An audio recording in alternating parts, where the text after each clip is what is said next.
بسم اللہ الرحمن الرحیم۔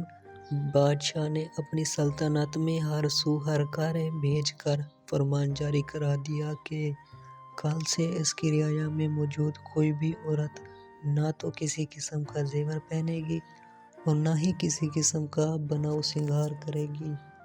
اس فرمان پر عمل کیا ہونا تھا۔ جس نے بھی سنا ہنس دیا کہ لگتا ہے بادشاہ کا دماغ چل گیا ہے۔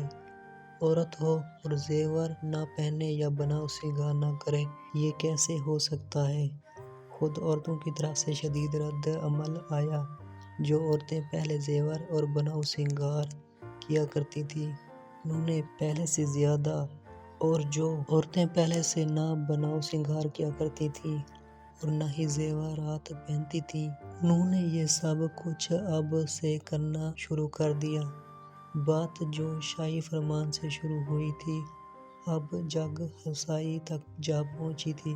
بادشاہ نے اپنے دربار میں سب وزیروں مشیروں سے مشورہ چاہا۔ کوئی کہتا فرمان واپس لے لو تو کوئی کہتا جو عمل نہ کرے اس عورت کے خلاف تادیبی کارروائی کرو۔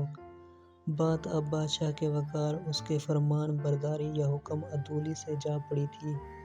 باہر کی دنیا کو غلط پیغام جا رہا تھا کہ بادشاہ کا اپنی رعایا پر کوئی رعب و دبدبہ نہیں، رعایا اس کا کہنا نہیں مانتی اور بادشاہ ایک کمزور اور بے اثر حکمران ہے۔ وزیروں سے مشورہ پر بادشاہ کا دل راضی نہ ہوا تو اس نے اپنی مملکت میں موجود ایک دانا آدمی کو بلا بھیجا۔ اذنا حکیم کے آتے ہی بادشاہ نے اسے رہاں سا ہو کر بتایا کہ میرا حکم میرے گلے پڑ گیا ہے، واپس لیتا ہوں تو وقار جاتا ہے، طاقت سے نافذ کرتا ہوں تو عوام باقی ہوتی ہے، کیا کروں؟ دانا نے کچھ غور و خوض کے بعد بادشاہ سے کہا، بادشاہ سلامت، لوگ تیری ویسے اطاعت نہیں کرنا چاہتے جیسا تو چاہتا ہے، بلکہ وہ تیری اطاعت بھی ویسے ہی کرنا چاہتے ہیں جیسے وہ سوچتے ہیں۔ بادشاہ نے کچھ نہ سمجھتے ہوئے پوچھا، تو پھر میں اب کیا کروں؟ اپنا حکم واپس لے لوں؟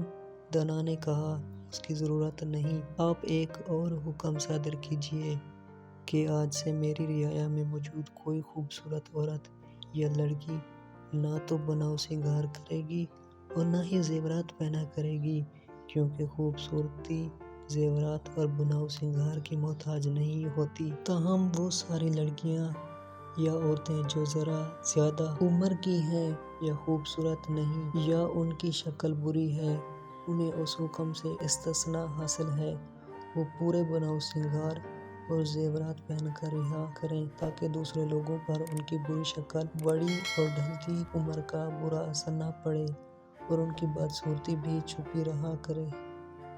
اس بار اس حکم کا خوب اثر ہوا اور چند ہی دنوں میں سب عورتوں نے اپنے زیورات اور بناؤ سنگھار اتار پھینکے، کیونکہ ہر عورت اپنے آپ کو حسین و جمیل اور مناسب عمر کی جانتی تھی اور ہر ایک کی یہی سوچ تھی کہ اس کا حسن و جمال کسی زیور اور بناؤ سنگھار کا محتاج نہیں۔